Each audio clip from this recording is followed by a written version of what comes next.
क्या देश की राजनीति में अब कॉकरोच भी एंट्री मार चुके हैं? आखिर क्यों बनाई गई कॉकरोच जनता पार्टी? क्या ये सिर्फ मजाक है या सिस्टम पर बड़ा तंज? सोशल मीडिया पर छिड़ी बहस। नमस्कार, आप देख रहे हैं DDNRST। चेन्नई में कॉकरोच जनता पार्टी नाम से एक नई राजनीतिक पार्टी की औपचारिक घोषणा की गई। पार्टी के नेताओं ने प्रेस कॉन्फ्रेंस कर दावा किया कि यह एक राजनीतिक व्यंग्य आंदोलन है जो मौजूदा राजनीति और व्यवस्था पर सवाल उठाने के लिए बनाया गया। अब बड़ा सवाल है, क्या ऐसी पार्टियां लोकतंत्र को नया संदेश देती है या सिर्फ सुर्खियों बटोरने का तरीका है? अपनी राय कमेंट में जरूर बताएं। पेश एक रिपोर्ट। காக்ரோச் ஜனதா கட்சியை ஒரு அஃபிஷியல் பார்ட்டியாக நாங்கள் அடுத்த கட்டத்துக்கு கொண்டு போகலான்னு இருக்கோம்.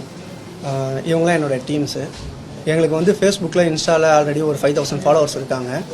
அடுத்த ஒரு 30 டேஸில் நாங்கள் இதை அஃபிஷியலாகவே ரிஜிஸ்ட்ரேஷன் பண்ணலான்னு இருக்கோம்.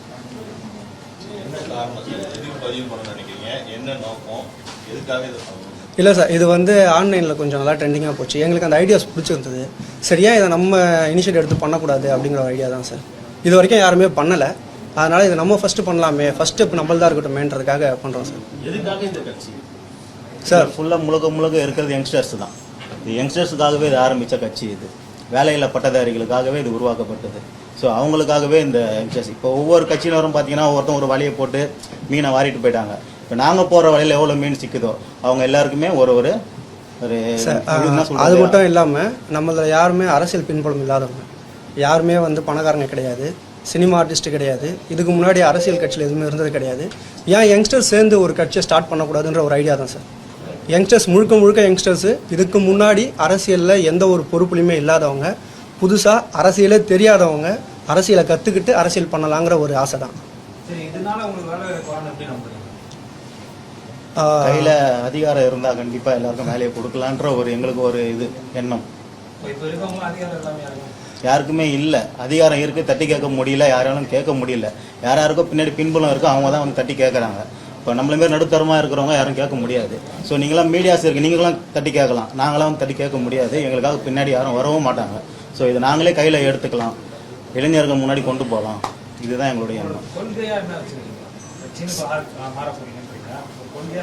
சார். ஆஸ் யூஷுவல் அவங்களுடைய கொள்கைகள் இருக்குது, நாங்கள் அதை தான் பின்பற்றலான் இருக்கோம். அது மட்டும் இல்லாமல் ஊழலை ஒழிக்கணும் ஃபஸ்ட்டு அவங்களோட இது. அதுக்கடுத்தது பெண்களுக்கு 50% இடஒதுக்கீடு கொடுக்கணும். இது மாதிரியானது இருக்குது. எங்களுடைய கொள்கைகள் சில இருக்குது. என்ன அப்படின்னா, கேள்வி கேட்கணும் ஃபஸ்ட்டு. எங்களுக்கு ஒரு பவர் இருந்தால் தான் நாங்கள் கேள்வி கேட்க முடியும். இதை தமிழ்நாட்டில் நாங்கள் பண்ணுறது மூலிமா எங்களுக்கு ஒரு அங்கீகரிக்கப்பட்ட கட்சியாக இது நடக்கும் அப்படிங்கிற ஒரு எண்ணம் தான். ஆமாம் ஆமாம், அதில் ஒரு மாற்றம் கேட்கல. அது மாதிரி ஒன்றா நாங்கள் இருக்கணும்னு நினைக்கிறோம். எதிர்கட்சியெல்லாம் இல்லை, எதிர்கட்சியாக இல்லை கிடையாது. சொல்லப்போனால் எங்களை அவங்களும் இன்ஃப்ளூயன்ஸ் பண்ணியிருக்காங்க அரசியல். இப்போ தமிழ்நாட்டில் எல்லாருமே அரசியல் பேசுறதுக்கு ஒரு மெயின் காரணம் அவங்களா இருந்திருக்காங்க. அவங்களால கூட நாங்கள் இதில் வரதுக்கு ஒரு காரணமாக இருந்திருக்கலாம். நாங்களும் ஒரு அரசியல் கட்சி துவங்கணுங்கிற ஒரு ஐடியா தான் சார்.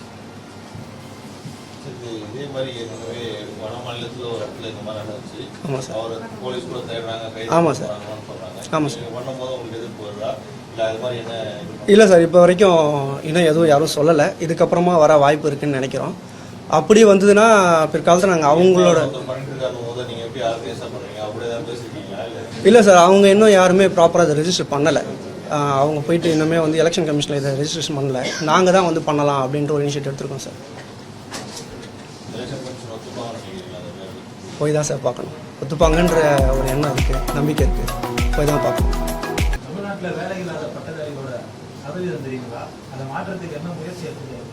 இது எல்லாத்தையும் தெரிஞ்சுக்காக தான் நாங்கள் உள்ளே வந்திருக்கோம்னா அதுதான் சார் ஆரம்ப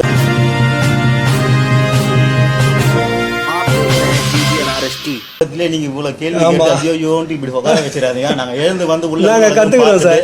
நாங்க கத்துக்கிறோம். நாங்க இப்பதான் இது ஃபர்ஸ்ட் மீட்ன்றதுனால கொஞ்சம் சரியா புரியுது. சரியா புரியுது சார், சரியா புரியுது. எங்களுக்கு என்னன்னா, நாங்க கத்துக்கிட்டு தான் நெக்ஸ்ட் போனோம். இப்பதான் நாங்க ஆரம்பிச்சிருக்கோம். இன்னைக்கு தான் டே 1.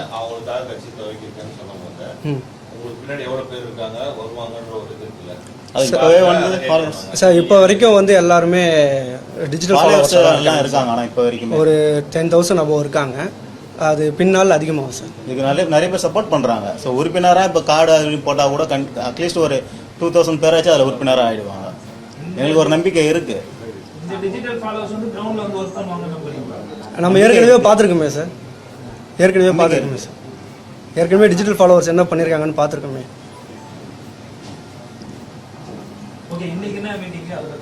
சார் இன்றைக்கி வந்து கட்சியோட ஆரம்ப விழா சார், இன்றைக்கி துவக்க விழா. இன்றைக்கி தான் கட்சியோட துவக்க விழா. நான் தான் வந்து தலைவர், இவர் துணைத் தலைவர், இவர் பொருளாளர் சார்.